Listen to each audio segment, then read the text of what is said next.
I don't think so.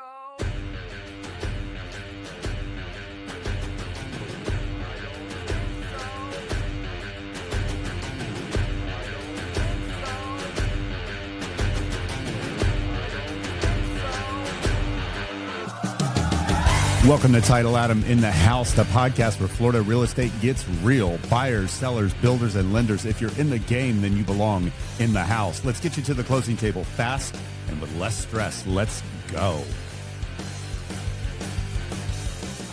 Hey, everybody, it's Title Adam. I'm in the house today with Motown Ross Brown. He's a friend. He's an entertainer. He is a local real estate agent licensed in Florida. Yes. He's always going somewhere. And I've got him in the house today in a rare occasion that he's in town and asked him to come in and chat with me. Ross, thanks for joining us. Oh, thank you for having me, Adam. I'm glad to be here, my friend. I've been thinking about this conversation since I got the equipment. Yeah, You're one of the very first people that I thought, if I could sit down and have a chat with someone and capture it on film, lightning in a bottle, this would be someone I want to talk to. I don't want to give away all of your story, but obviously you're an entertainer.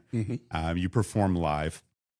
And I enjoy going to see you, and so does Jade. But tell us a little bit before we get deep into Motown Ross Brown. Just give us a flavor for kind of who you are and what you're doing here. Absolutely. Well, Motown Ross Brown is the moniker I go by for my entertainment. Born in Detroit, Michigan, built in Detroit, as they Motown. say. And so my parents met there. My mom actually was as a ninth grader in the Motown studios. Oh, wow. And then she was a gospel singer.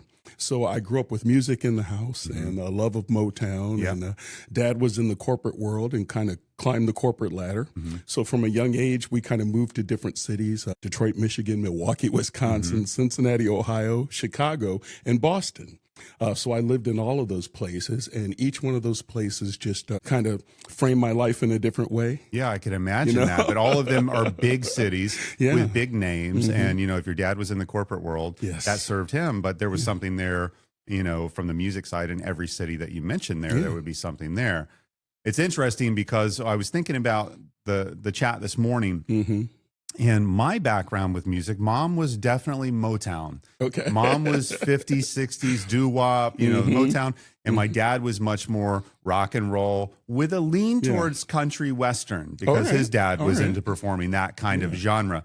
And I think it provided for a really great mix as a kid growing up. And I believe that from one of my youngest memories would be my parents splitting up. They split up very young, when I was very young.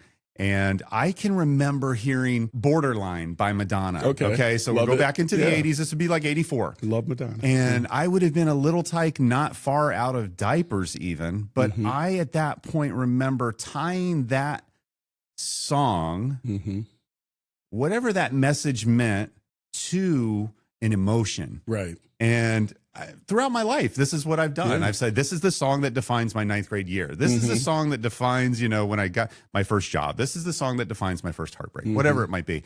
And music is such a special, it really is such a special language. And it starts at home and it starts with your family and your parents. And, we've got Rosie, who was at your show the other night, and we try to expose her to a lot of music because you never know what you would just click. Never know. Yeah. We've got a piano in the home, which Juliet has played for years. And I tinker on it a little bit. I play guitar. That's right. Music in the home is so important. So important. So tell me about that, though, with mom. Was there a piano in the home when you were growing up we where didn't you have lived? a piano in the home when I was younger. Mom didn't play for herself that often. She does more now than she did when I was younger.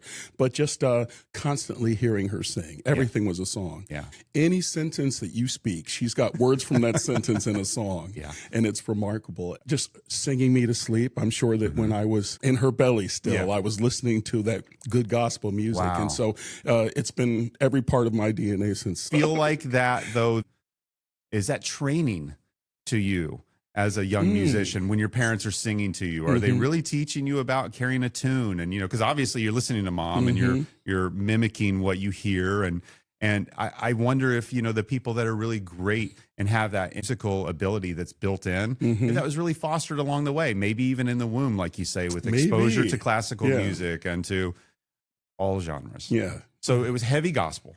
Heavy gospel on mom's side. Yeah. Dad loved the Motown stuff. Yeah. And the doo-wop, as you said. Yeah. I think that, to me, is great music, and it represents, I think, a different time in America. The area that you're talking about, Detroit, we're actually based out of Michigan. Our parent company is Reputation First Title, and they're in Michigan as well. And I'm not sure how far from Detroit, not far, but that whole area has just got its own ties to the music. And I was born in Indianapolis, not too far south. And Jade's from South Bend. So we have that. And there's a flair in the Midwest of that where Motown met the country Western, and there was a lot of music in that bubble. You said Cincinnati as well, is that right? Cincinnati, Ohio as well, yeah. Chicago, So I've been to Indianapolis Boston. many times. Yeah, sure. And they call that the crossroads of America, and I can see why. That's right. Yeah. Oh, yeah. So when did you actually start using music as a tool? Wow. My early entry into performing music was that in high school, I saw a young man running the sound for a band. And I was actually most attracted to the gear. I like the buttons and the sliders. I'm looking at your mixer here in the studio. I want to play with the stuff. Making sure it's turned on this time. So it started with a love of that, and I got into becoming a disc jockey in high school.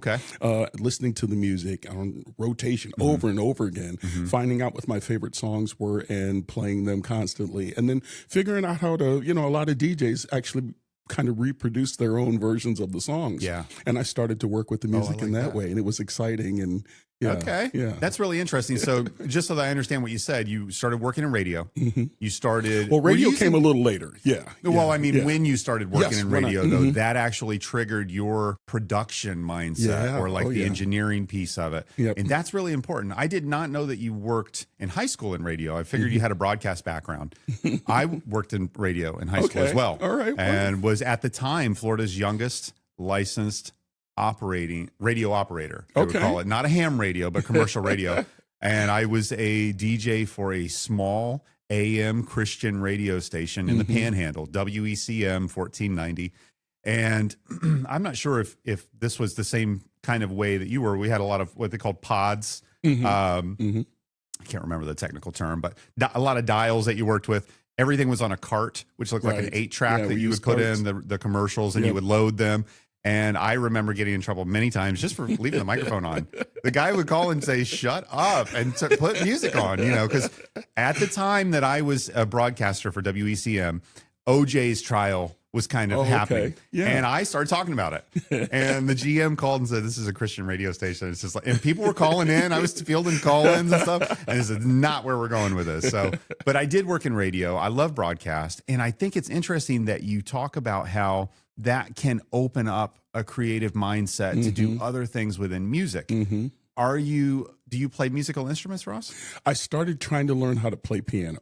And at anything you do often, you're bound to get better at it. So I did increase in skill level, but I just couldn't play and sing, and I couldn't focus long enough to play my way through a whole song. And so I kind of gave up playing and just let the players stay in their lane, and I took up the singing and stayed in that. That's really nice, though, because some people could use a piano just to kind of get their get their start on a song, or maybe at a Christmas holiday gathering, you could do something simple and easy. Juliet does Happy Birthday every year for everybody, and I can tell you though, from a standpoint of playing guitar and being a musician, which I don't claim to be good at, I would have a very hard time playing with accuracy and singing with any kind of level that someone would want to hear, because you think it's natural and it's easy, and the pros make it look so good, but it is literally patting your head and rubbing your belly at the same time. And I can't play drums for that reason, but I could get through a lick, a riff on the guitar pretty well. But if you tried to layer in additional, then it just doesn't get any better. Completely. And I've been playing guitar for a long time, but I've not been playing a long time. So, I'll pick it up and I'll go at it for a little bit. I'll get calloused up real good, and then I'll let him heal, and I'll forget you're a busy about it. guy. You can't play guitar all the time. With having the youngest, with having Rose, I've tried to do it a little bit more. That's good. Try to communicate with her through music, and like Mom did with you, put it out there. Because you might have grown up and said, I don't like any of that music. I'm a classical music guy only, or you might have said, I like rock and roll only, and that would have been your prerogative. But, for the parent to give you those options, I think that was, obviously it worked. It worked well, and I know they're very proud of you. Now, you perform Southwest Florida, but you're everywhere. I see you in South Carolina. I saw I'm marketing all over the place. Tell me just a little to bit see about what how does happen. that work? Obviously, you're awesome at what you do, and you perform. Thank you. And then people call you and they go, "Hey, I want that." And obviously, if I owned an establishment with food and beverage and needed entertainment, I would call you. And they need that because that's what brings the crowd in, especially when we're in a contracting economy in some places, you know, and people don't have as much disposable income to go out and do it. So they want to go when Ross is performing. But how do you network that? You know, I'm lucky because I get a lot of referral business. And so that works well in real estate. It works well in entertainment as well. I'm trying to make sure that I impact my crowd. So I'm engaging folks all the time. My mom always used to tell me, Ross, sing the song for different people in the audience. Look them in the eye and deliver it to them. You know? And then from song to song, change your outfit, like changing your attire. So even though you're singing a group of Motown songs together, sing each of them differently and make sure you deliver it to different people. And that's the thing that's working for me. I engage folks. I try to bring out the goodness that's in them and let them experience that joy. And that's really what I do. I consider myself a spreader of joy. There's a dichotomy there, though, where you perform with a high level of technical efficiency. You're clearly trained well. And then you also have the personality where you won't let anybody have a bad time. I was there at the last one, and you did a couple of things that spoke volumes to your character. One thing was a guy came up in a Marine t-shirt. Okay. And he wanted to karaoke. And this was really not a karaoke event in any way, shape, or form, but you just graciously brought him right up. He sang a song that was special to him. He got up and did great work. You were incredibly gracious to allow him to do it.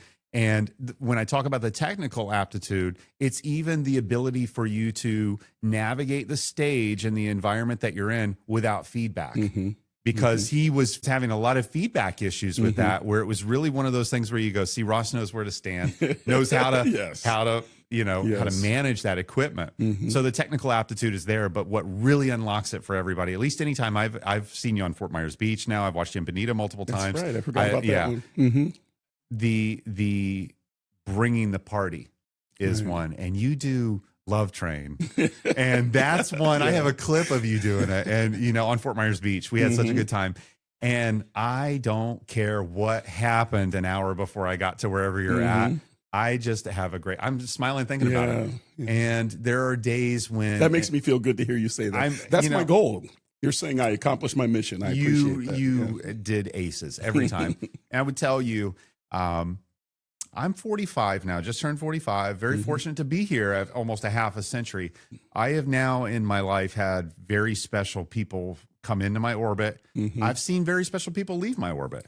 And it happens. And I can tell you, I can spot one when I see it. And you are special, man. You're a friend of mine and somebody who I charge up being around you. And no, anyone that's met you knows that. So not here as a Ross Brown commercial, but I have to say that for anything nice you've ever said about me, I'd have to mirror that back because you're a special guy.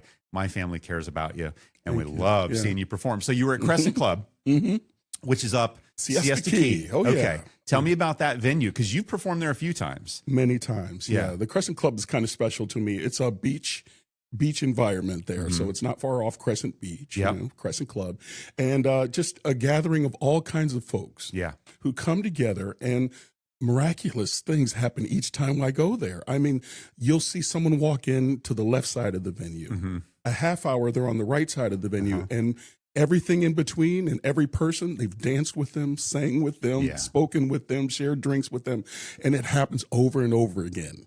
And that's why I like to perform at that venue. I don't do it often anymore because it is an hour and a half drive to get there to perform, but each time the results are about the same. And then what happens now, since you've been doing it, is they say, next time you're in town, we want you to do our bat mitzvah. That's right. We want you to come to our private event. And so you do events at both, you know, communities, private clubhouses, and you do them in the public. When you play Crescent Club, though, you see a lot of friends. I love that about it. And you're active on social media. You're a brand builder. I see on Facebook all the time. If you're not following Ross, you should be following Motown Ross Brown. Are you on Instagram as well? I do have Instagram. It's at Motown Ross Brown. There you go. Ross Brown Entertainment. Usually is letting you know where he's going to be and then letting you know what you missed last night. Because a lot of times I'll see it and go, oh man, I forgot. He was. But I love to catch you in Bonita Springs. Now we're coming today. We're chatting at the Sunny Studios of Premier Reputation Title. Yeah. We're in Estero. We're on Corkscrew Road, just off of 41. We also have a beautiful office in Bonita Springs as well. Amazing office folks. Yeah. When you're performing in Bonita Springs, it makes it very easy for me to say, Jade, bring the baby and let's jump down. Rooftop is very friendly with having a small child. And actually, last time I was there, I wanted to bring this up as well. The request for Kendrick Lamar. Right. How you handled that with incredible grace and talent there as well. Do you get that a lot where people will say, like, I want you to play, and it's something that you're never going to play? Right. I do get that sometimes. Sometimes I have the ability to say that I don't have the song because in some cases the song isn't clean, and I do maintain a certain level of decorum when it comes to my performances. Value it because I don't mind a little bit of flair here and there, but having a kid and seeing that, I think that you're able to really win with everybody. Everybody loves you. The little, the tyke, and I've seen, the older couples love you because you play such a wide range of music. Yeah. So when you're on social media, what type of impact has Facebook specifically had on your marketing as an entertainer? Do you use that? I use Facebook primarily, and I post more than I view things on Facebook, but I do come from a perspective that I'm trying to spotlight other people for the most part. So my cameras are mostly pointed at the audience. Yeah, that's right. And I try to get them to release that good thing inside them. Like you said, you feel better. And when that happens, I try to capture that. And that's what I'm trying to put on Facebook. So some folks have said, well, I don't see the band behind you in a lot of the shots. Well, in my style of performing, it's really about the audience. I'm performing with them in many cases. I like that. And so so it's not at them, it's for them and with them. Yeah. And the proof is in the videos, pudding. Yeah. Some performers don't want to show the crowd because the crowd is on their phone, waiting for something My good to audiences happen. do more because that's what I'm all about. You make them do more. You're imploring them. You're alchemizing with them. And that's what I want to see when I look at my own Facebook page. It's basically my journal. Yeah, I like that. And your kids, obviously, they can see that. That's something I've gotten more into, that legacy planning, or really using my social media as a way, and my YouTube as, when I'm gone, this will be a way for you to just look and see. And if I could, I don't even have the old photo albums that were on the coffee table when I was growing up. Those have now been lost in moves over the years. Yeah. I don't have that from both my parents have passed away. So I go, good, bad, right or wrong, ugly or not, this is what Dad was doing, and Jade can look at him and say, this is what he was doing. This is what he believed in. There's plenty of flubs, plenty of outtakes, He was a real person. But I like to do that. And I like to, as you said, just really come from a place of contribution. And I think that you turn the mic over almost more than you turn it to yourself sometimes, because you want that crowd to feel like they have ownership in it. If I had a good time, it's because I participated, but it was because you directed it. And anybody that's not had a chance to see Ross, I'm telling you, you just have to see it. Thank you, brother. So tell me some more about some different places we might see you performing, though. I mean, I know you, Crescent Club, Rooftop, Bonita Springs. I do a lot of corporate events still. So I work as a solo singer in duo with my guitarist, Wayne Cristiano. Haven't seen him yet, but I've watched clips, and he's great. Yeah, it's fantastic. I do the live band experience as well. Okay, so these are different price points, of course. I also DJ. So the bat mitzvah you talked about that I performed this past weekend, that was a bat mitzvah. And so the work ranges from restaurants to corporate events to private social events and country clubs. And I love it. And I love the variety. Yeah. And I like the idea that you've got friends when you return, and then they go, we're going to see him next time. And I think the power is in the recommendation. And a lot of times in music, it is one of those things where, like I said, by the time we pay all of our bills and feed all of our kids and clothe them, there's not a lot left in the kitty. Right. So when we go out for entertainment, we want it to be good. We want it to be clean. We want it to be interactive. Right. And that's the other thing, is that if we're going to go spend $75 to go to a movie and stare at a screen in a dark room, we might have some conversation after, but I mean, you could look at my social media videos and you could just see the fun that Jade and I are having, and the baby's in it with us. And, Absolutely. That to me is special and well deserving of my discretionary income. So I will go to see you wherever you perform. I did enjoy seeing you at Susie Q's on Fort Myers Beach. Yes. Because that felt good. I went there in a suit that day. Did you? I mean, I lost the jacket. Okay, I you lost the jacket, but okay. But it was hot, man. It was very hot, yeah. We had Price Panzerati's. Is that right? Price Panzerati's was there. #1 food truck in Florida. That's they right. won that award. That's right. Yeah. So you've got all of that going for you, which is a full-time deal in itself. But then there's Ross Brown, right? Licensed real estate agent. That's right. State of Florida. Yes. And EXP Realty? Yes. Okay. Yes. Tell me a little bit about that, because that's demanding your time, talent, and treasure as well. How are you tying the two together? Well, some people say how you do one thing is how you do everything. Sure. And so I approach it the same way. Now, I'm not as active in the real estate from the standpoint of production right now, because come post-COVID, my entertainment really started to grow quickly. Yeah. And so I went in the direction of what was the easiest source of income, and we're rocking with that. But what I did was I teamed up with our good friends Renee and Janie over at the Sweet Home Florida group, and so I've got other people I can work with who are excellent realtors, very professional, and for me even more important is that they're good people. Yeah. I love them, and that's how I met you. That's right. So the quick story is, as I understand it, and correct me or pepper it if you want, the story is that Jade took a listing at 620 Joel, which was a small 2-bedroom That's right. condo, and great HOA fees. It was a wonderful deal. Amazing. And from what I understand, Renee ended up selling it. Right. She took the buy side with Jade, but you had called Renee on that property. Right. Now we went on to close that one, and then Renee relisted it and sold it again. And then Renee sold for that owner, listed their primary home, which was over on Lake Circle, right. I want to say. That's right. And then that's where I met Ross Brown, right. because I was a title rep. Jade and I went to a broker open, and Renee and Jana were there. We had now done just a couple deals together, but we liked each other, and we said, we think we could do this again. This feels good. And so we came to their broker open, and I'll never forget, because I was feeling pretty good in my surroundings. You know how you get to a place and you kind of like get the lay of the room. You realize, I'm a good looking guy here. I'm holding down the corner, and Ross comes through the door, and I go, oh my God, this guy comes in, and he's got the booming voice, smiling ear to ear. And everybody just stopped and came to you. And everybody knew you, I think, except Jade and I. And I'll tell you, by the time you left, I remember going, I like this guy a lot, man. We took pictures together. And that was where I met you, but not as a real estate agent so much as you. Right. Well, I think you came in and said, I am a licensed real estate agent, but here's who I am. And that would have been, if I'm not mistaken, about a year ago. Yes. Close to a year ago. And that home's long sold, and I closed it, and we're down the road. But the relationship with the Sweet Home Florida group has really grown a lot. They are trustworthy. Absolutely. Most important, loyal. Yeah.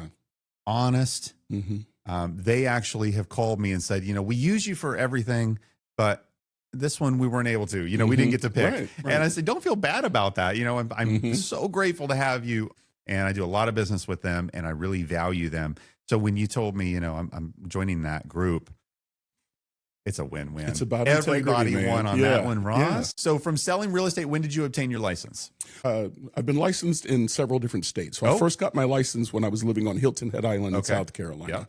I got a reciprocal license with Georgia. Okay. And then I moved to Florida, got my Florida license. So altogether, I think I've been licensed since 2017. This is great. Yeah. So you're triple licensed. Yeah. Not currently. Okay. So then, yes. Okay. So currently, I'm only holding a license for Florida. In Florida. Okay. And Florida has a couple of states that they'll do a reciprocal with as well, right? That's I never got too deep into it. But as I mentioned before, I'm title insurance in Florida, but we have an arm in Michigan that does it as well. It doesn't require me to be licensed as a title agent there to tell my friends and family you should use them. Referrals are huge. And so, so I like to help in 2 states. And I've always thought, Ross, it could be really, really cool to hold a slew of licenses. That said, you do best what you do most, and maybe I should just do Florida, and like really focus on it. There's 67 counties in the state of Florida that they all have homeowners that need help with buying, selling, refinancing, building. And I just wanted to take a quick moment and ask you to sign the petition to increase Florida's homestead exemption to $100,000. This is easy. All you have to do is go to change.org. I'll put the link in the comments. You can make a difference today. Studies show that the average homeowner will receive approximately $500 in financial relief by increasing the homestead exemption to $100,000. That's $41 per month, and that is the difference to some fixed income seniors of filling their prescription and not, doing without and having what they need. Do the right thing for Florida homeowners. Sign the petition if you haven't already. It's at change.org. So I always like to mention it's that one of the because greatest values in real estate, what Florida's doing with the homestead. Yeah. Because what I've run into people since I've done the petition where they go like this: nope, won't sign it because I want no property tax. It's all or nothing, right? And so that's what the government wants us to do, is to sit here and quarrel over it while they continue to collect full rate. We have to start somewhere or we'll get nowhere. And I believe that if we would start with 100,000, it would give a better reflection of today's real estate market, even in shifting, and it would allow us to really compete. Because let's not forget, we talk about brand building. Florida has its own brand. Florida has to attract people from other states. We need those citizens of Chicago, New York, Boston. We need those people to come in and to move here. And we want to reward them when they make their homestead in Florida. We want to reward them with saying, we understand that you're going to pay property tax. We understand that you're going to pay sales tax. We understand that you're going to bring your children and enroll them in our public schools. You're going to use our health services. Absolutely. You know, you're going to employ police officers. Like we want to reward that behavior. I think that that's something that's really important. It's a pet cause that I've taken up. But a lot of people have pushed back on me and said, nah, redo it at 200 and I'll sign it. And if you've never done a petition or tried to organize effort without some kind of real leverage over somebody, that's where you see what kind of pull you really have with people. Ask someone to walk a mile for MS. Ask someone to do charity work for Habitat for Humanity, and you'll see if you really have influence over people. You ask somebody to buy something at 50% off, you don't have influence. You just are someone who let them know. And I'm really talking to everybody I can about this petition. I just think that the investor has their own tax benefits and breaks and their incentives. And we need to provide that for homeowners. I think you're right. And I also think that you're the right person to drive that forward. So I'm glad trying. that you're doing what you're doing. I'm trying, Ross. Sign the petition, folks. Yeah, I'm at 139 signatures today. And you go, well, that's not enough to do anything. And I know it's not. But I've also personally reached out to every senator and House representative in Florida by email, letting them know that we're talking about it. And it's only through the public stating their opinion that it matters. Nobody cares about titleadam. All I did was build the framework, and I am happy to have done that. It was a heck of an experience too, fun. But I'm also a full-time title insurance agent. So if you're buying, selling, building, refinancing, or doing a deal in Florida, please tag me in. I'm local, I'm licensed, I'm here to help. And if we do a good job today, we're going to talk about Motown Ross Brown. We're going to hear a little bit about the real estate piece of it. And we'll also know that you're here to be supported by Premier Reputation Title. Anytime you have a need, we're here to help. So now you're holding this license in Florida. You live in Southwest Florida here with us. You had the two-door hot red Mercedes, and I love that. That's part of your brand. But now you've moved to a four-door. And was that in anticipation of selling more real estate? Is that what that is? Or just you know what? I'm going to go back to that convertible two-door SL shortly. This was something that's a placeholder while I'm looking for the next one. But I drive a lot. You know Brown's always going somewhere. I love that. That's the hashtag to look up, by the way. Brown's always going somewhere. I love that. So, but primarily in the last couple months, I've seen you running a route, which is from here to South Carolina, and then maybe some stops. Tell me a little bit about South Carolina. It's obviously still very special to you. You there for work or family or both? For the most part, I've raised my kids on Hilton Head Island in South Carolina. So we moved there, I believe, in 2001. We were there until around 2017. My family still owns an oceanfront condo there, so we travel back. I have a daughter in Charleston, South Carolina right now. And so, South Carolina was somewhere where I brought up my kids. They had a good life there, and now they've spread all throughout the United States. So I returned back to South Carolina because I have such a following when it comes to, the way that I engage folks. Absolutely. You know what I mean? Now, is that more of a, I don't know South Carolina very well. I have two boys that actually live in inland. So like Greenville, Anderson, South Carolina. Greenville's a beautiful city. Are you more coastal though when you go to South Carolina? Yes, I'm about 45 minutes north of Savannah, Georgia. And about 4 hours south of Myrtle Beach. People know about Myrtle Beach. A lot of folks go there for vacation. Wow. Yeah. See, I've never been to that coast. And when I hear Charleston, when I hear Myrtle Beach, when I hear Hilton Head, those are all areas that are on my list. Yeah. And I didn't realize that it was that close to Savannah, because if you break the trip into chunks, because I have St. Augustine on my list to visit one day. I'm just kind of skipping over Jacksonville, but Savannah would be really great. But I'd love to spend some time up in that area. The Low Country area. Yeah, it's really nice. Yeah. What is your favorite though when you go there to South Carolina? Is it Hilton Head? Is that the spot where you know Hilton it? Head Everybody knows you. Yeah. Yeah. When I'm in California or travel the country, and I mentioned, I used Hilton Head a lot as a location to mention that I've lived, and so many people have been there before on vacation. What was the military installation that the guy mentioned the other day? Paris Island. Paris Island, right across. Directly across from Hilton Head Island, South Carolina. So they call them the East Coast Marines. They do their basic training there, and then they've got Camp Pendleton over on the West Coast, which is the Hollywood Marines. That's the Hollywood guys, Now, you said that after COVID, your entertaining career really picked up. But when you were in Hilton Head raising the kids, were you performing? I was performing. I was performing. It's primarily been my career. So bar and bat mitzvah MC, disc jockey.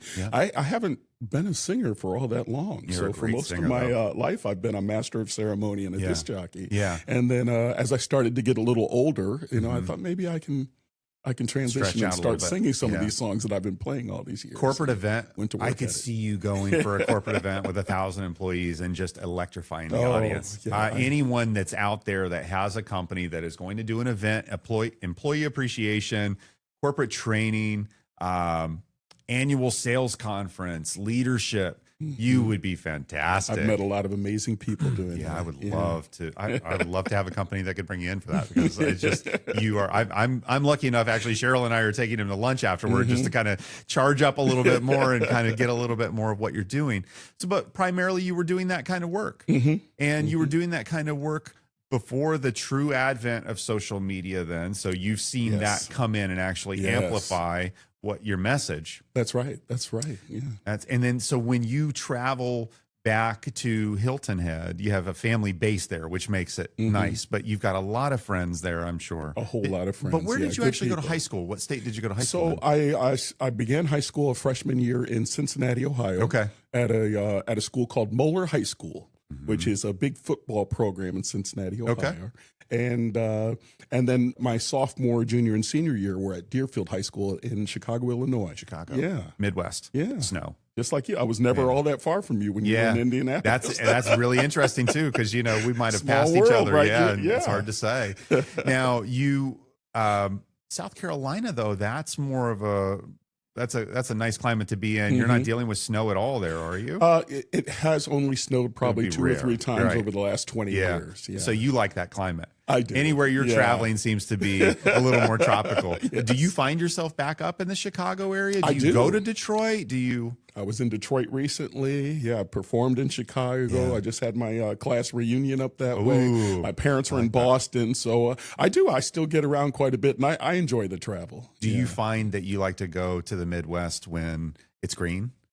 Like, do you avoid it? I have not been in 20-degree temperatures in years now. And that Mercedes is a rear-wheel drive, right? So it's not going to do good in the ice. Okay, good. And you drive everywhere you go. I love to drive. I will fly if I need to, but I do enjoy the drive. How many miles do you drive in a year? 50,000 or more. Okay. Yeah, hence I needed a new car, right? Yeah, I knew it was going to be a lot. Yeah, so tires, brakes, And my other hashtag, right, folks? Hashtag I never pass a Buc-ee's, man. Have you been to Buc-ee's yet? I haven't been to one. I've never been to one, but if I go, you'll be the first person to tell. Yeah, little Rose will love that. I think, are we getting one in Port Charlotte? They are, I believe. Yeah. So it's almost like the Cracker Barrel. I go Cracker Barrel, Wawa, Buc-ee's. Those people know where in proximity they are to the next one. You're right. And I don't know. They obviously have done a home run hit at Buc-ee's because people go absolutely nuts. But you know what they say? You're going to spend more than you plan to. You think you're just going to stop to grab a fountain in the restroom. and you come out with jerky and brisket. And I don't know. What Those do you are get all my when you go in there? favorites. What's on your list? It, man. The jerky and the biscuit are, Yeah. the brisket is fantastic. Yeah. 24 hours? 24 hours. So no matter when you're coming through, you're stopping. That's at one. right, And man. you stop at every single one. Do they I know don't you when need the you come gas. in? I'm not hungry. Yeah. I don't need to use the restroom, but I stop anyways. What's up, guys? And it's always Yeah. a good time. So I know we're going to get one in Charlotte County. Mm-hmm. Where's the nearest one? It's going to be from there? successful. When you're heading I know up. there's one in Daytona. Okay. There's one in St. Augustine. There's one. Where's the next one in Florida? Oh, I can't remember. Have the you other performed in locations, St. but, Augustine? I've never performed in St. Augustine. Are you familiar with the area, though? I mean, is that something you should? I am pretty familiar. Think Jade and I should go visit that. I at love some point? St. Augustine. It's a beautiful place. What's a the lot drive of there? history. 6 hours? Just about. Yeah. It's a great drive. I wouldn't mind doing that. I would like to see that area of Florida. Florida is almost, for our friends that aren't here, Florida is more than Disney. It's more than Miami, but it's almost like multiple states in one, and you get a different vibe everywhere you're at. I spent the majority of my adult life in Southwest Florida, and we'll travel then to Siesta Key on the north. That's kind of maybe even Clearwater Beach on the north. And then we've gone over. Rose was born with a bilateral cleft lip. Okay. And she required a pretty extensive surgery. And so we went over to Dania Beach, which is directly across Alligator Alley. And she went to the Conine Clubhouse. Jeff Conine was a athlete, and he funded this children's hospital over there, which is amazing. So when she went over to have her surgery, we stayed in a beautiful facility that was attached to the hospital so that our daughter could get her surgery. She's now, well down the road of recovery. And so we spent time in Dania Beach. I loved it over there. But you have the Keys, you have all the way up the coast. I've never explored the east coast of Florida from, is Fort Lauderdale north of Miami? So anywhere. It's north of Miami. I've never really went north of that. Okay. And never really had a desire to, but there's so much out there. There's Vero so much, Beach, I haven't seen yet. I haven't seen Jupiter, I heard was pretty nice. And then the Panhandle, I really want to spend some time in. I haven't had a chance to go back since I was a kid. On my 13th birthday, my dad sent me to Heritage Home, which was a boys' home for troubled youth. Most of the kids that were there had already had skirmishes with the law. 2 of the boys that were there, their mom dropped them off on the doorstep when they were 6 and 7 and said, "I'll be right back," and never came back. So it was owned by a church, funded by a church. Overall, a great experience. Made me a man. 13 years old, dropped off in Pensacola, Florida, and it was a character shaping time in my life. 13 to 15, 2 years. In that time, though, I got my DJ license and started working as a DJ, and maybe most importantly realized that I didn't need to be tucked in every night. And I love my parents, and my parents provided a lot to me. And one of the biggest things that my dad did for me was to send me there. And I'll tell everybody the reason that I was sent there was because in 7th grade, I had built a little scheme where I was breaking tea bags open and mixing it with catnip, and I was selling it as pot at school. Oh, okay. And believe it or not, the kid would come back and tell everybody how high he got on everything and wanted to buy more. So I was selling him this, and he called the house one morning, and my stepmom picked up the phone upstairs. He said, "Hey, can you bring me some pot today?" Oh, no. And so that was a problem. Yeah. And so my dad pulled me out of public school, didn't even believe the gimmick that I told him, pulled me out of public school, put me into a Christian school. And when I got into the Christian school, the principal's son there taught me how to shoplift. And so I would, just for sport, stealing a candy bar here and there. Anyways, one day got caught shoplifting, and my dad, I don't know, he just said, "I'm not going to lose you. Right. I don't want you to grow up to be a criminal." And so instead of anything else, he shipped me off to Heritage Home. And he had entertained actually sending me to like Air Force prep or like a Air Force Academy prep. Right. And it was so expensive that I ended up at Heritage Home. But anyways, I always look at that and say, well, I was able to find out at that point that I didn't need to be tucked in. I didn't need to be coddled by my parents. I was my own man. And I ended up leaving home at 16 after coming home from that, and then decided to go off on my own. And so I've lived an incredible life from that standpoint, but it's been in a compressed area. And I want to explore. And I have that in my heart. So every time I see you on the move, I go, man, I can't wait to see what he posts. Yeah. Because you also posted one recently, and this is on my radar because I passed it. Jade and I jumped in the car a week or so ago and got on 41. We were actually going through Naples, Gulf Shore, Park Shore. I was showing her some of those areas down there. We kept going east. We get onto the East Trail and she's like, hang on, where are we going here? Where are we going? We're on the East Trail. We're going to go all the way. And we just took 41 right across the state. And we went to my favorite little restaurant over in Miami when we got there. I always have to hit it when I'm in town. If you haven't been there, it's called a McDonald's. It's right there at 41. And then we hopped on that and then came right back around. And when we were driving out, we saw something said Shark Valley. I have, I know you posted there exactly where you know exactly what I'm talking about. Yeah. I like to drive into the Everglades. I've done that same drive. Florida's amazing because they're all these wonderful places to go to. There are springs to visit. We have the Atlantic Ocean. We've got Disney, of course. But top to bottom and side to side, Florida is my lock and leave place. Yeah, you know what I mean? I love that. I'll always keep Florida as my base station and go see what else is happening in the world. Yeah. How many? So you travel a lot, though, right now. You're traveling 50,000 miles a year. You're traveling easily 5-6 states, just in the around. But you've got a pretty good route that you run going back and forth. I don't see you as often in the west end of the state. Is that something that you've looked more at, or is it just that you're on a trajectory to South Carolina pretty much? Well, I mean, there are spots in Florida where the distance between cities is a little greater. So most of the time that I'm heading up towards the Pensacola, Tallahassee area, I'm on my way to Mobile, Alabama, or New Orleans. Yeah, I've got good friends that are there in Mobile. Okay. Yeah. And how often do you go to New Orleans? I've been to the Mardi Gras in Mobile, Alabama, both 2 years in a row right now. And I'm planning to go this year. I have a good time with the folks there. Yeah, Jade's dad spent quite a bit of time in New Orleans, actually. He was a musician himself, and so he was really he's a musician as well. Piano player. Now, I have a question. I want to go back to something you mentioned earlier. This was Rose, who was at the Conine Center, right? That's right. Yep. Okay. I spent time at the Conine Center, so I'm looking at your lifetime. Really? And I'm wondering if we're talking about the same Conine Center. Okay. It's called Conine Clubhouse. When my youngest was probably about 9, experienced kidney failure. Okay. So we stayed in a Conine Center that was attached to Joe DiMaggio Children's Hospital. Okay, so that gives me chills, man. We were in the ICU with my daughter for many months. Wow. And going through dialysis. Yeah. We were living in Naples when we took my daughter in because she had some swelling. And the doctor gave Benadryl the way that most parents would when you see some swelling going on, did some blood tests and realized that there were toxins in her blood and that her kidneys weren't working. Oh, man. And so it was horrible whether they were going to send a helicopter to fly us over to Joe DiMaggio Children's Hospital. Instead, I followed an ambulance with my child in there over to the hospital to get dialysis right away. Straight across the street. So we went through that whole experience there, living basically in the ICU with our daughter. Until a kidney transplant was available, we went to Shands Hospital up there in Gainesville. Wow. And so look at that in our timeline. You know what I mean? We were both in the Midwest at the same time. And now here at Joe DiMaggio Children's Hospital, the Conine Center, and just nothing but blessings. They were so good to us. And the doctors and the nurses were fantastic. My parents still give money to the hospital to this day. I've given much of my time back there.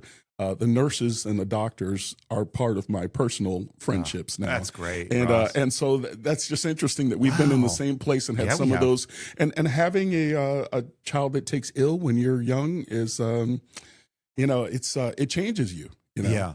And you have a wonderful spirit about you. And I think a lot of it has to do with gratitude. You learn to be grateful. I've gotten pretty grateful over And time. you count your blessings, and then you know that it could always be worse. Yeah, it absolutely could. And we were, while we were waiting, we saw people that had it worse. Absolutely. And it's hard sometimes when you're in the moment to think that it could be worse for anybody because you're thinking about yourself. This is who we are. Right. But I can tell you that having a child with that need in my 40s was shocking. Was challenging, but was probably the right time because even though dad might not be in his fittest form, when she gets to be a little bit older, dad has a lot of life lessons behind him, a lot of patience, a lot of gratitude, and a different vantage point than I would have had in my 20s. And because I have, my oldest, Juliet's almost 20. My oldest biological 16. Yes. And so you go, I've been doing this for a while, and I don't know if 16 years ago how I would have handled the trauma. Absolutely. And with Jade, I mean, she's an absolute soldier going through it, and she understands that it's tough stuff. And I think, and she was almost graduated, Ross, because if you think about it, her youngest, Leo, is getting ready to turn 16. Right. And now she's got a 2-year-old with me. Right. So, but we look at it and we go, well, she needs a lot of help. And so it's good to have a village around us. And it's good that the village elders are older and mature. And you know what? I'm learning every single day, but I love my family. I love my kids. I hope that what I do in this short life makes theirs better. And I don't know if I thought that 10, 15 years ago or not. I'm getting to a spot where I know that I can only animate this body for so many years and animate it well. And so I really appreciate you saying that, because I work hard on it, trying to be more authentic. I stopped filming content with filters just because I want people to see who the real me is. And it means that sometimes there's a stutter or a word that's used incorrectly, but my heart is there. I appreciate your authenticity. I value you saying that. I appreciate your integrity. Thank you. And that's why I'm going to put it out in the universe right now that you're going to be in politics someday. And we're going to appreciate you being there. There's enough dirt on me for media to dig up and make it a salacious story. There's enough mistakes I've made in my past. I wouldn't mind it. Yeah. I wouldn't mind it, because I like to talk to people. And I found that when I get behind a cause, whether it's who put a granola bar in the bathroom trash can, or, raise the Florida homestead exemption, I can get behind it and I can get passionate. I think the homestead thing is your launching pad for that. I like it a lot. Yeah. And a lot of people said, run for Congress. You change it. Yeah. It's like, well, I don't want to change it, but if you want me to change it, then write me in the ballot and we'll do it. But I like that a lot. And my business has changed. I've been doing title now for 3 years. I sold real estate and did mortgages before that. The business changed, and I bought these microphones and this equipment because I felt like I wanted to not talk about title insurance because it's a short episode. But talk about other people that are around, characters that are in my orbit, that are in my story, that drive me crazy or that help me to, live my life. And I can't wait to get Renee and Jana on here. I've got 4 mics. You've got extra ones. So we'll turn the whole place really, in. They are. Yeah. And that's why I wanted to do it, though, is because when you can amplify someone else's message, you're coming from a place of contribution. You're watering, everyone's grass, so to speak, when you do that. And the view is just awesome from there. And I really, as far as politics go, who knows? But, I'm tall and can talk, so, and there's enough dirt on me that if you looked, you could find everything you needed. But, from a politics standpoint, would I do it? I would do it if it came from a place of contribution. If I really felt like I could make a difference in my kids' lives, then I would do it. But if it was only going to be a bad thing, a negative thing that, would give people more stuff to talk negatively about me with, and I don't know, it would be tough. It would be tough. And politics are like that. And it's not for the faint of heart. Right. Have you ever known someone that's run or that's been in politics personally? No, not really. I have a friend, Nitin. He in Detroit, or actually in the Detroit area, got into politics. He ran, and he told me, because he liked politics, wow, what an eye-opener. Like I told you about, starting the petition was an eye-opener. I can only imagine.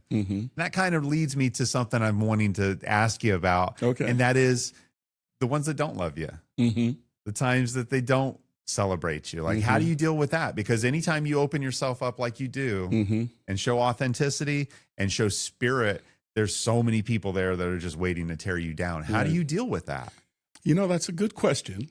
It's hard. And one of the things that I think is pervasive in my life is that I'm always seeking a higher level of joy, but peacefully. So I'm not counting the people who who are haters, who are naysayers. I really am just counting those people that I can affect and bring joy to their spirit. Yeah. And so I have amnesia for everything that's bad and remember everything that's good. And that serves me day to day. Every time the sun comes up. That's, what? And it does. There's a renewal that happens. And I just, and I go out there for the people. Because if you focus on the opposite side, then, you would never do anything. Yeah, it's true. Because some of those people out there clapping for me are not my fans. They're not your fans. You know what I mean? They're not. They're waiting for the fall. I think with starting the podcast and trying to do something different, there were a lot of people that gave me a very subtle hate. I wish I had your confidence. That's a nice backhanded. I see that that's a nice backhander though, where they say that. Yeah, Because you're saying that's what you. I wish I had your confidence, Adam. Yeah. I go, what the hell What does that mean? They Yeah. go, well, you know, I could never do what you do. Trust me, I'd never want to be looking like that on camera. And I go, what are you talking about? But then there's a lot of people that say, keep going. Mm-hmm. And there was a lot of people that said, I wanted to do this, mm-hmm. but I didn't have the financial means. I didn't have just the organization. I didn't know how to do it. Mm-hmm. And I don't know how to do it. I'm still trying here, you know, and we're having fun with it. I don't know, man. I'm not as good as you with it. I'm not, because I have a crooked tooth down here. And every time I take a camera shot, it shows. And there's always, without fail, a guy that will comment, you should stop doing title and go to the dentist. Or they'll say something like that. And you go, I can't believe people say stuff like that. Yeah. And I always leave the comment. I'll let you do it. If you want to do it, I'm going to give you that platform to do it. And there's usually someone there that will stand up for me and say it. And I say, well, you know what? I am who I am. But haters in general, it's become a lot easier to be tough behind a keyboard. And, you know, I've never seen someone come to your show and not be happy or to have anything but positive to say. But behind a keyboard, I think that a lot of times people project. And they might share with you maybe what they would think that someone would be saying to them if they tried to do what you do. Right. And it's really hard. And I think that you show a lot of grace by saying that you don't collect. I collect them like Pokemon. You know what I mean? I do. And, you know, I say almost like I'm in a high rejection rate industry myself in title insurance. We call realtors all the time. No. And you go, whoa, I got 8 no's today already. I'm coming up to a yes soon. I haven't gotten myself to be able to use criticism as a motivator or a lever just yet. And I'm trying. I think if I can do that, I will be lethal. I will be a lethal weapon if I could absorb criticism and become better from it instead of sometimes feeling like it takes away. Yeah, if it's puts my light out criticism, a little bit. it has value, but just criticism. Yeah. Well, I have people, you know, that have given me a lot of feedback on the setup of our show and how, you know, the camera angles. I love that. If you're watching this and you see something that you think could make it better, let me know. But to just say, there's too many podcasts out there. You don't need, you know, the world doesn't need another podcast. You know, I understand that. That's not productive. That's not constructive. So here we are, and we're doing it every day. Every week we're releasing an episode now, which this podcast is growing and growing and growing and growing, and there's no end in sight. Yeah. And I'm excited to see where you're going with this. Yeah. Me too. I'm excited to be here. Yeah, me too. I hope it's not the last time either, you know, because you're a busy guy, but as you're selling more real estate, we'll want to talk about that as well. Absolutely. Now, if somebody said to you, you know, where would you like to list as a real estate agent? Where are you most comfortable with in Southwest Florida? Where do you know the ins and outs? Where, you know, where am I going to see you? What publics do you go to? Well, you know, back during the COVID period, most of my deals were right in the Lehigh area. I bought in Lehigh, I lived in Lehigh, and sold in the area where I lived. I originally moved to Fort Myers because my parents had a condo here, and so I became very familiar with Fort Myers while living out of state. And I just like our town, man. You know, Fort Myers is a neat place to live. It's easy living. I thought about moving up to Sarasota because I do know so many people in that area, but it's only an hour drive up that way, and I enjoy the drive, you know? So between Sarasota and Marco Island is pretty much the market that I focus on when it comes to, and I go to a lot of these communities, you know? The builders are really putting up a lot of properties right now, and I work for a lot of the HOAs as an entertainer, so I'm called into these properties. I meet the residents and become familiar with these amazing amenities that are like all-inclusive resorts in the Caribbean. You know? I have to right believe here in Florida. I have to believe that is a tool that your competitors don't have. Oh yeah, because the HOA, when you're performing like for the Forest, those residents know you now. They know that you sell real estate. You have something special to offer that the average realtor doesn't. I feel like that would be fish in a barrel. But you have to work it. Right. You have to work it. And so, but do the two, is that a natural business plan, or was that something that you've structured that, or is that just the way that clean living, you know, you're performing, you're meeting people. There's a I don't know, a symbiotic relationship between my entertainment and my real estate. You know, people don't purchase property every year. You know, that's right. The cycle may be 5 to 7 years, but in between those purchase and sale years, Ross Brown is always there performing for you every Memorial Day, every the holidays and the different golfing events.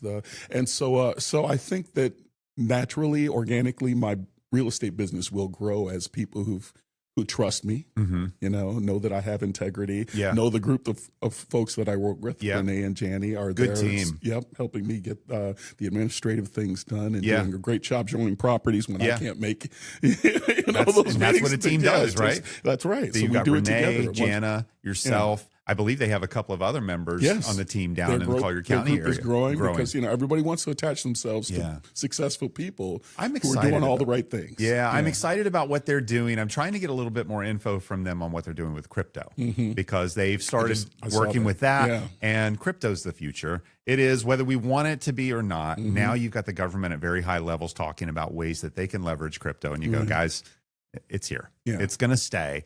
They've been working on ways to allow people to buy real estate with crypto. And I'm not there yet as a title insurance agent, but I'm very interested. And I told them, hey, if we have a deal where I have a buyer that wants to use crypto, I will work with you in your partnership that she's built.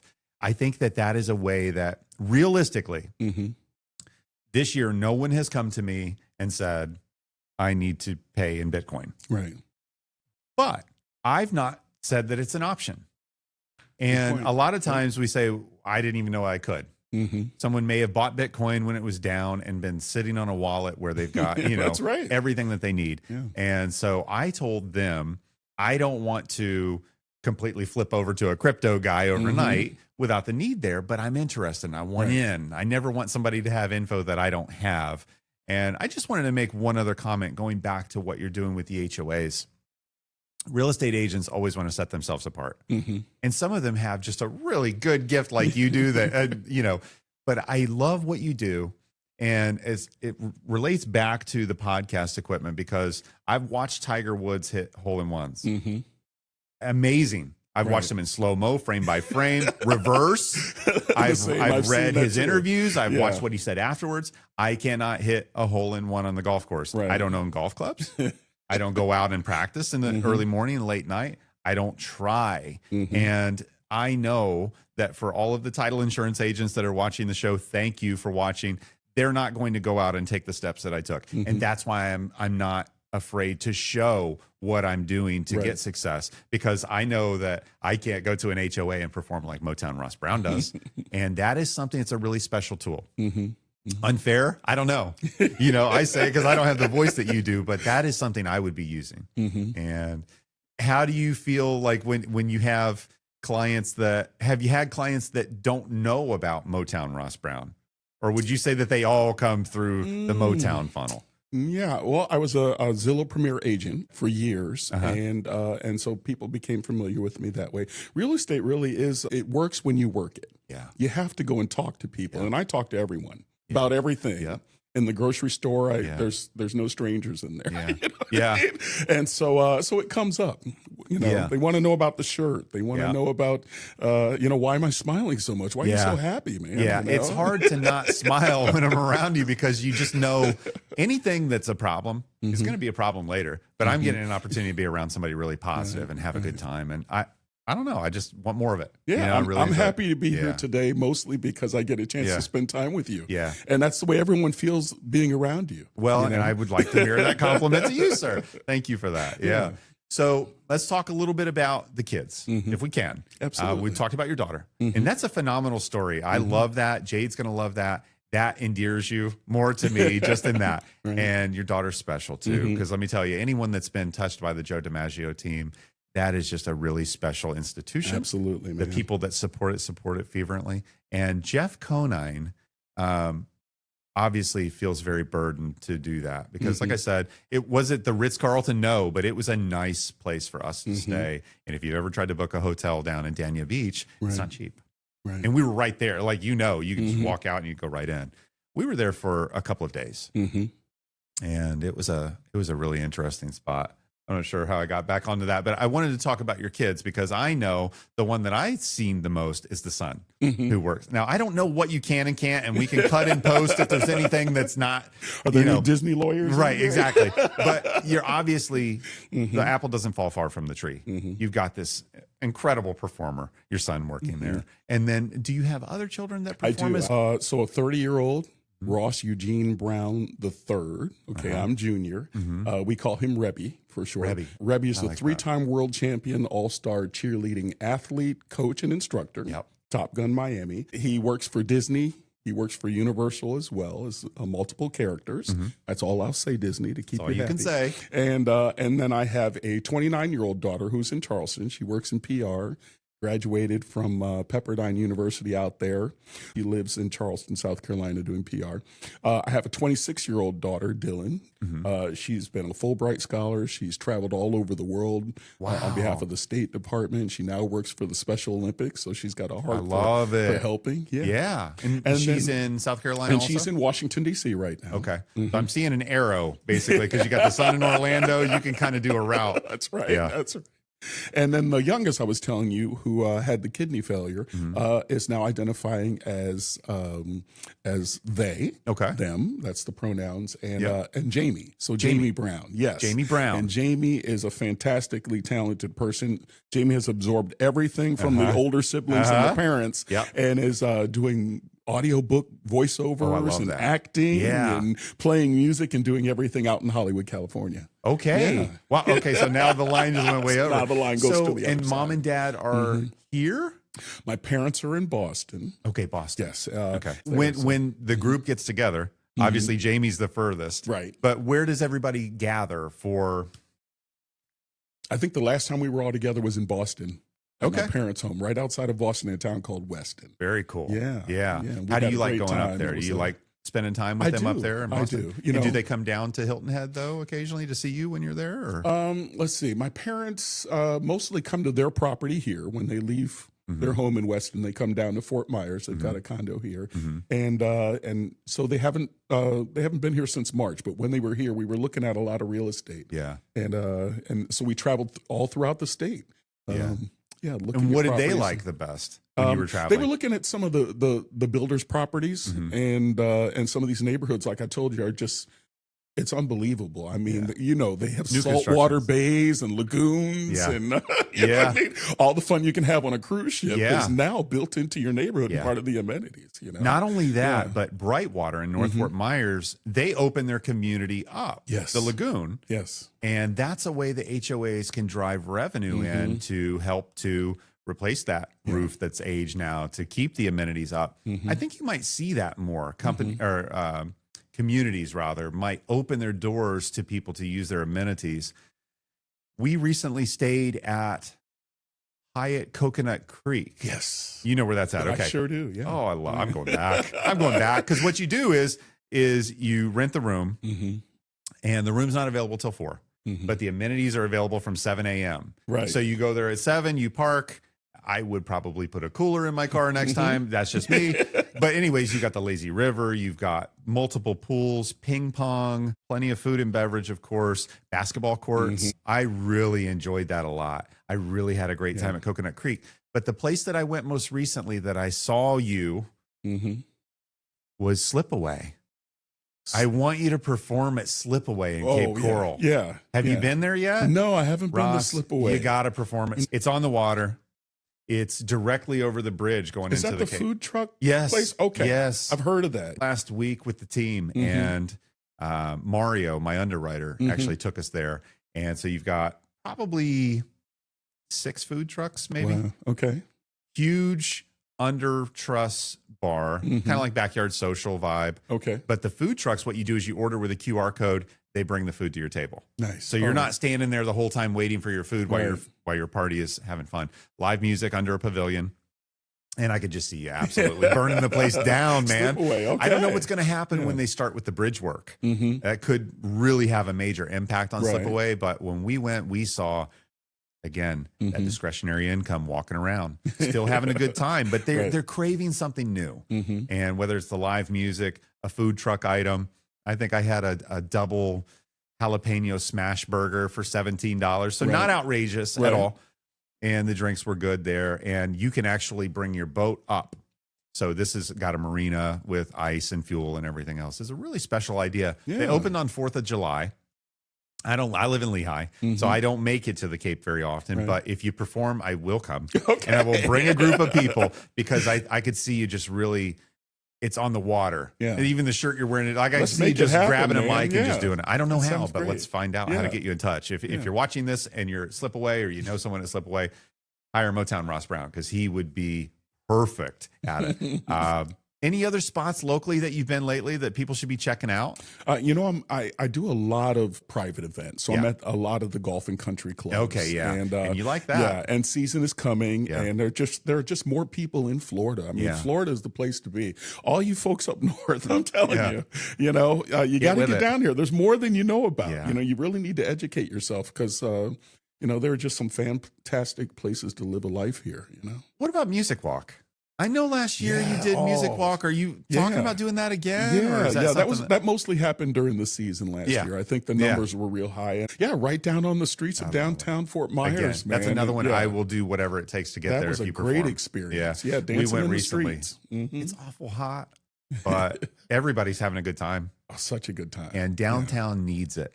They have, since Ian, really struggled. Maybe even since COVID, Ross. Yes. Have really struggled with drawing people down there. It was one thing after another. Yeah, and they've done a lot of work. They actually put that big performance pavilion downtown by the river, and they were going to start having shows there and start really. And then Ian, I'd love to see downtown Fort Myers come back in a big way. I believe that the money's going to go across the bridge to North Fort Myers first. I think they're going to start working on North Fort Myers before they get serious about downtown. And it's interesting from a real estate perspective because North Fort Myers is ugly right now. When you go across the bridge, there's still boats and but it wouldn't take much. It wouldn't take much. Yeah. And you're right. I'm starting to see some changes. Yeah. So. People are starting to snag up property there. And from a residential standpoint, Brightwater is one that comes to mind for me in North Fort Myers where they have now that lagoon. And I believe it's only a matter of time before Suncoast Estates becomes what Naples Park is now. And Naples Park was a trailer park back in the day, and that's why the lots are so small. A lot of people don't know that. Suncoast Estates will be the same way. They'll wipe that out, and they'll build something on top of it. So anyhow, I'm a Lehigh guy. For me, the market has been down a little, but in the last week has actually been popping with mortgage interest rates coming down a little bit. We'll continue to see how that plays out. If someone wanted to get in touch with you, Ross, to book you for an event or to list their home with you, would they reach out to the same place? You can go to Motown Ross Brown is the website, motownrossbrown.com. Cell phone number is 843-342-5228. It's public. I don't mind giving that out. I'm going to post it. I get plenty of spam, and I get plenty of calls to get booked. And then on the real estate side, it's 239-860-ROSS. I like that. 7677. So I've got a good cell phone number. It doesn't spell anything, but the 5757. And so I know when you get a good one, you keep it. That's right. 860-ROSS. 860. I like that a lot. 239-860-ROSS. Yeah. And we'll put all of that in the production notes in the comments below. You're on Facebook. You're on social media. You're on TikTok. You're not on TikTok. Instagram. I have a TikTok. I don't. Not posting on it, though, because I tried to tag you on something. I should I do more on TikTok? You think so? I think you should. Okay. Yeah, because what I found is that I do TikTok, Facebook, Instagram, and YouTube now. And what I found is that Facebook is my comfort one. That's the one that I'm scrolling most. TikTok, something will go hot on TikTok, flop on Instagram. Something will go flop on TikTok, viral on YouTube. Interesting. And I don't know why. Why? I can tell you that cross posting has helped me. What you have to be careful of, and I'm sorry to my friends and family, is not duplicate posting. Right. Because I'll post it on Instagram as a reel, then I'll put it on my Facebook story, and then I'll do a Facebook post. And next thing you know, people are like, you're jamming up my feed here. Right. I got 3 different versions of the same story. I don't want to hear it anymore. So I'm trying to learn how to do it. But I would say TikTok, are they going to ban it? Probably not. It's been months now. The people like it. If anything, maybe it will change ownership, but I think it's still a solid platform. People love music and dancing and apps, and you're a music guy. I could see you doing really big numbers on there. Okay, I'll take a second and your look. YouTube. Are you on YouTube? I'm on You post YouTube. up on Yeah. YouTube? Okay, yeah. I normally see everything on Facebook because that's the one that I'm on the most. But I haven't yet sponsored or really paid to promote my business. But do you promote your music side? No, I do not. No. The organic growth Nothing is so paid. sweet. Yeah, yeah. You know, you got to do what you got to do. Yeah. And we know that the people that stream big numbers on Spotify, a lot of times they're buying those streams. I personally am not doing that intentionally. I want to put out content and I want crickets. I know that I got to do something different. Yeah. If I get love, I want it to be real love. I don't want it to be fake love because then I never really know what you like. Exactly. I'm going to eventually hit lightning in a bottle. I'm going to catch the shot and people are going to love it. It'll go viral. But until then, I like to be authentic so that people can go, nah. Yeah.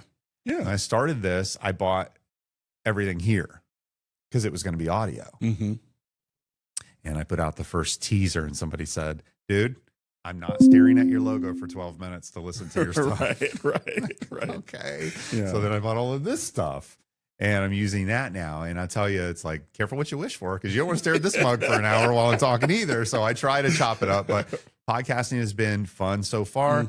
It's really with guests like you, man, that just make it work. You're doing a great job. Honestly, I have been really excited to have you on. I know a lot about you, but I didn't know enough. Look at what I learned in just a short conversation. Yeah. I want to go back to, let's say, okay, 01 would be, that was when you said your kids. We had just moved to Hilton Head. Yeah. From Cincinnati, Ohio. And so Cincinnati, you graduated high school? I graduated high school from Chicago. From Chicago, yes. Deerfield High School, Chicago, class of 1985. Go Chicago to Cincy. You ever been to the Argosy? Did you ever go to the Argosy when you were in Cincinnati? I did, the Argosy, yeah. My dad lived on that boat for months. Yeah, he was a gambler, so he loved to play cards. And that was when they would make you actually leave the boat at a certain day, or they weren't 24 hours, so you had to they had to close the boat or lift the ramp up, and then he would just wait on the other side and then come right back over. Yeah, okay. So you went from Chicago to Cincy. Oh, geez. I haven't given that a whole lot of thought lately. Let's see. I went from Chicago to Boston. Okay. And then came back to Cincinnati, to the University of Cincinnati, where I started electronic media broadcasting. I love that. So that's where you really picked up. Conservatory of Music at the University of Cincinnati. And was that not far from WKRP in Cincinnati, being on TV? Not far. Now, that's where I got my first radio job, was actually Good Times, Great Country, B105. Wow. WUBE in Cincinnati, Ohio. So, wow. Yeah. You love working the mic? Did you? I didn't get to do a whole lot back then. I started as an intern and doing the late night stuff with the weather. Yeah. You know, but that was my first taste of radio, and I did enjoy it. But at the same time, I was working the clubs and doing the event side of the disc jockey performances. Well, I've seen you shine on the live. But let me ask you, if you had your druthers, like this one, we're going to record it. I'm going to be able to chop up and, do that. The live element where you could really blow it, where you could, go viral. Do you prefer that over the highly produced, do you like that vibe and just the whole? Yeah, I think I do, because I get in my own head, and if there's too much planning involved in it, I lose my peace, and that piece can be ruined ahead of the performance and then definitely afterwards. Yeah. So, the older I get, the more that I appreciate just the peace in my life. And just going with it. Just going with it. Yeah. It's got to be a charge, even though you've been doing this for a long time. Every time you get up in front of someone, a crowd, and you say, I know 4 or 5 people or 10 people in the crowd. So you've got your anchors, but it still has to be one of those, what if I get up there and feet don't fail me now? I can't do it.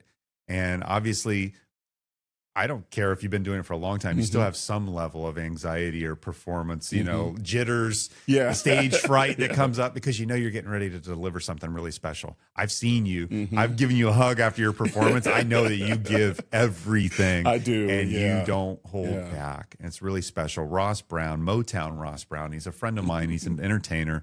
He's a real estate agent. He's someone who has entered my life at a time when it was just what I needed. I'm glad that you came on the show today. Thank you, my friend. And I hope that you'll come back on again. Absolutely. Yeah, we're going to have a lot to talk about. We'll put all of your contact information down below in the notes so that people know how to get in touch with you. Thank you. We've got just a short time left of this year, but there's still a lot of changes left to come. From a real estate standpoint, there's tons of action going on right now in Southwest Florida. And when you're looking to hire a real estate agent, you should certainly be checking with multiple, as they all have their own different techniques, their own different strategies for marketing your property. But I can tell you, having talked with Ross, having worked with him, and having watched him captivate an audience, he's someone who could present your home to the marketplace in a way that no one else can. And I know that that's very complimentary, but I believe it. I believe it's true. And I look forward to closing deals with you at our table here at Premier Reputation Title. I can't wait. The next time that we come on, hopefully we'll have a deal that we can talk about. That'd be great. Yeah, let's do that. Thank you again for joining us. My name is Adam. I do title. You can call me Title Adam. If you're buying, selling, building, refinancing, if you're doing a deal in Florida, tag me in. I'm always here to help. That's a wrap on Title Adam in the House. Subscribe, share, and tag in Title Adam when it's time to close. You want to be a guest? Book your spot. The link's in the show notes.